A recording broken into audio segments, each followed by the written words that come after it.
La carrière du chanteur français Yves Duteil a décollé en 1977 grâce à son album Tarentelle et une chanson pour la pérennité Prendre un enfant par la main. Il reconnaît volontiers que sa femme Noël a été d'un grand apport dans sa carrière. Marié depuis plus de 45 ans avec Noël Léonore Mallard, Yves Duteil avoue qu'il lui doit presque tout et sans elle, il n'aurait probablement pas eu une si grande carrière. Sa femme, leur fille Martine et leur petit-fils Toussaint lui apportent du bonheur au quotidien. Un début de carrière difficile. L'histoire a en effet commencé il y a plus de 45 ans. Au début de sa carrière, Yves était abonné aux premières parties des concerts d'illustres icônes tels que Claude François, Hugo Frey, Joe Dassin, Michel Thor ou encore Thierry Leluron. Le chanteur et auteur-compositeur-interprète français Yves Duteil. Photo, Getty Images. Se concentrant sur sa musique, il réussit à sortir le tout premier album d'une longue liste en 1974. Celui-ci comportait de bien beaux titres à l'instar de L'écoutoir ou de Quand on est triste, qui a d'ailleurs reçu le prix de la meilleure chanson lors du Festival de Spa. Bien que le premier album ait été plutôt apprécié, sa carrière ne décollait pas pour autant. L'année suivante, il fait la rencontre qui va changer toute sa vie. Il fait la connaissance de Noël et l'épouse le 28 juin 1975. Les deux vivent une incroyable histoire d'amour basée sur une parfaite symbiose, ils se comprennent et se complètent. L'impact de Noël dans la vie audible. Le 25 juin 2015, Yves Duteil était l'invité de Mélodie de ma vie présentée par Frédéric Zetoun sur Mélodie Télévision. Il a accepté de revenir sur son histoire d'amour absolument inébranlable d'avec sa muse à qui il doit tout d'après se dire.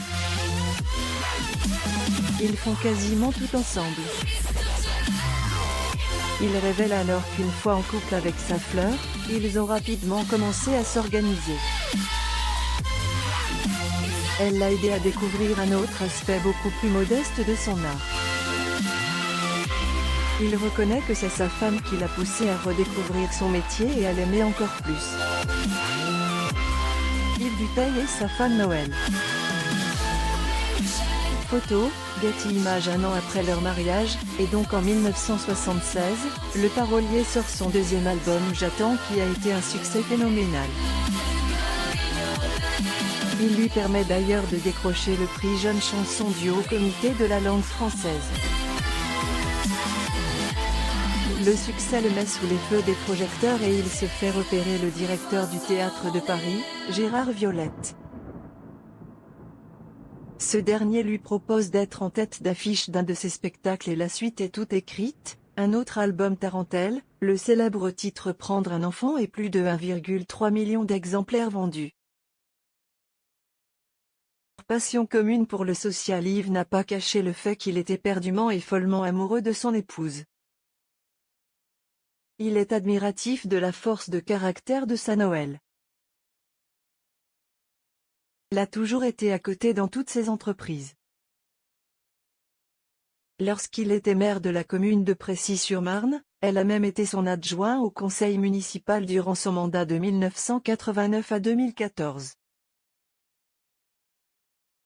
Yves Duteil et son épouse au Palais des Sports. Photo, Getty Images. Il est revenu sur un épisode douloureux qui a profondément marqué leur vie. Alors qu'elle était tombée gravement malade, il ne savait plus où donner la tête. Puissant face à la souffrance de sa femme, Yves s'est inconsciemment remis à la prière. Heureusement, Noël a recouvré la santé pour le plus bonheur de son époux. Il y a fort à parier que c'est cette expérience qui les a poussés à s'engager dans l'humanitaire. En 1990, il fonde l'association A.P.R.E.S qui œuvre dans le reboisement des terres sinistrées. Yves Duteil à Paris en 2016. Getty Images. Le couple a également ouvert une école après school dans le sud de Pondichéry, qui est gérée par Lionel Mallard, le frère de Noël. Découvrez la femme de Roberto Alagna. L'illustre ténor d'origine franco-italienne Roberto Alagna a eu le bonheur de fêter son 57e anniversaire le 7 juin 2020. Il a passé cette journée chargée d'émotions, entouré de sa famille et donc, de sa charmante épouse. Connu dans le monde entier pour sa voix unique, l'artiste lyrique Roberto Alagna appartient à la crème des ténors du XXe siècle. Nous vous proposons de découvrir qui est sa magnifique épouse Alexandra Kurzer.